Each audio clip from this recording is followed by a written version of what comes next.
fontes de energia, as indústrias e os transportes são os assuntos que o Éder reservou para esta segunda aula de revisão. Aproveite para rever os principais tópicos da matéria. E aí, pessoal, como estão todos? Tudo tranquilo? Hoje, então, mais uma revisãozinha, não é? Vamos abordar aí assuntos importantes nessa sua recordação, super recordação para as provas que estão estourando por aí.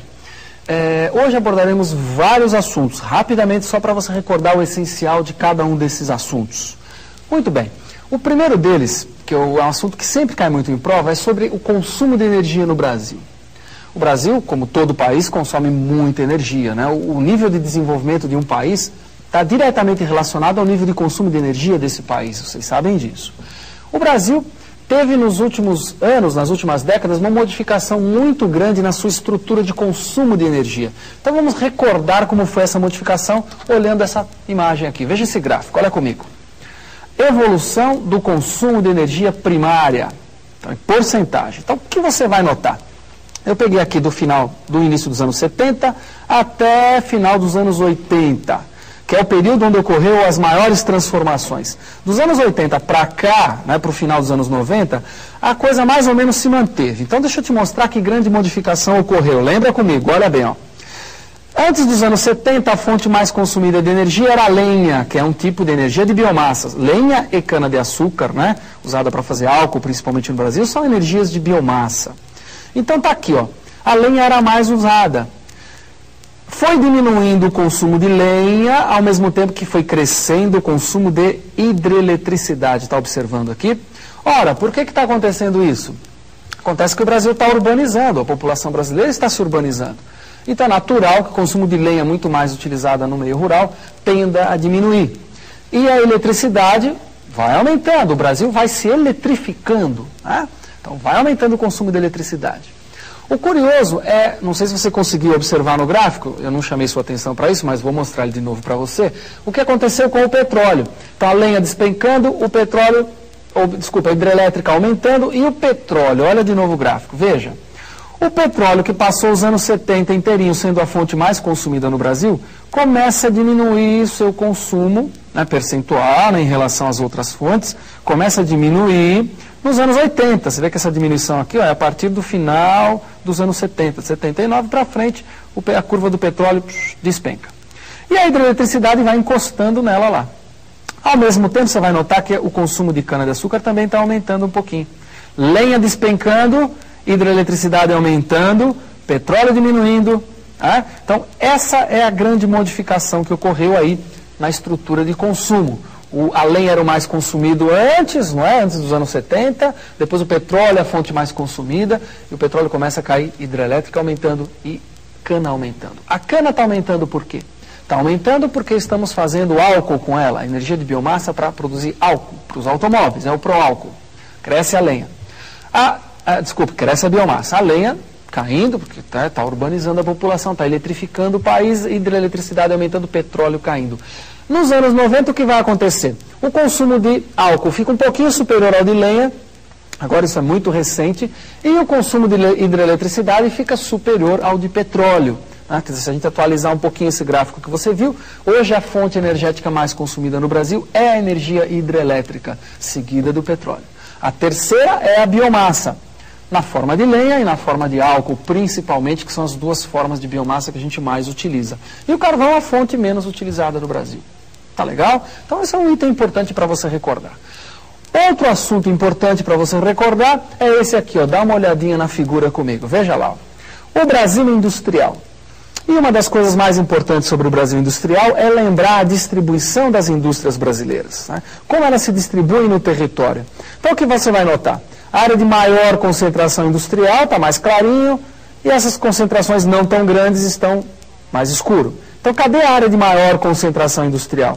Está aqui no Sudeste, pegando o estado de São Paulo, a parte oeste do estado de São Paulo, sul de Minas e Rio de Janeiro. Então, essa parte aqui é a parte de maior concentração industrial do país. As demais concentrações, aqui, mais próximo ao litoral da região sul e próximo ao litoral mesmo aqui, ó. Observou? No Nordeste e a região de Belém aqui, próximo a Belém. E Manaus, lá no meio da Amazônia, certamente se referindo à Zona Franca de Manaus. Ora, isso é importante para você recordar uma das grandes características do processo de industrialização do Brasil, que foi o quê?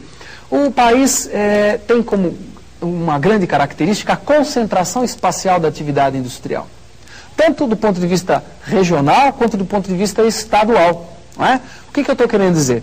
Que as indústrias se concentraram regionalmente, particularmente no Sudeste.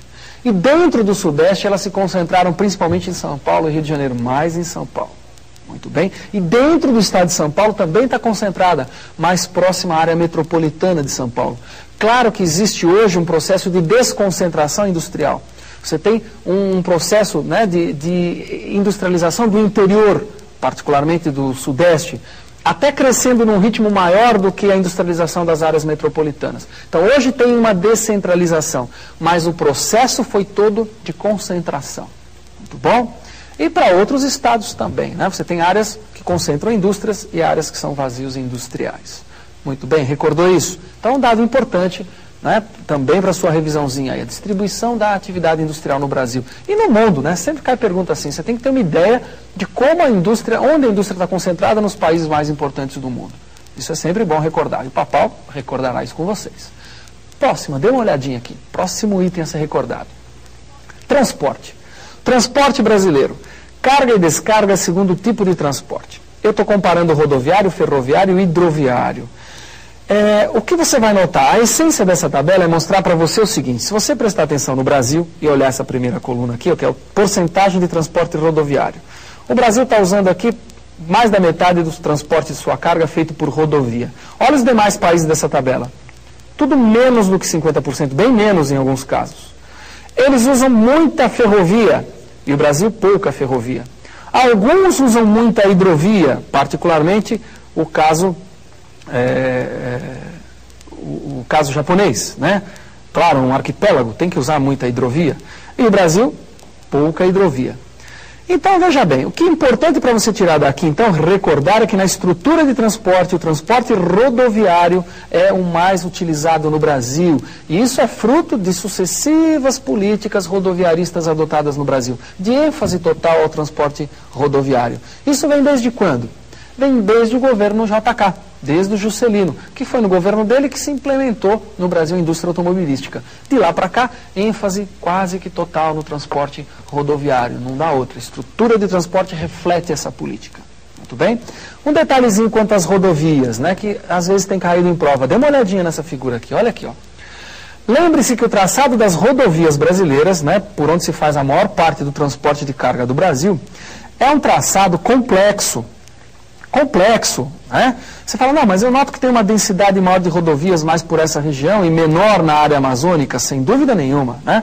Mas é um traçado complexo, principalmente quando a gente compara com o traçado das ferrovias. As ferrovias tinham um traçado periférico, elas não se interiorizavam para o Brasil como se interiorizam as rodovias. Você lembra disso? As ferrovias tiveram o auge no período da expansão cafeira e estavam concentradas basicamente nas áreas cafeiras, sobretudo do Sudeste. Quando em outras regiões do Brasil, a ferrovia nunca se interiorizou também. Ficava sempre próxima ao litoral, ligando a área de produção de mercadoria com a área de exportação, a área litorânea.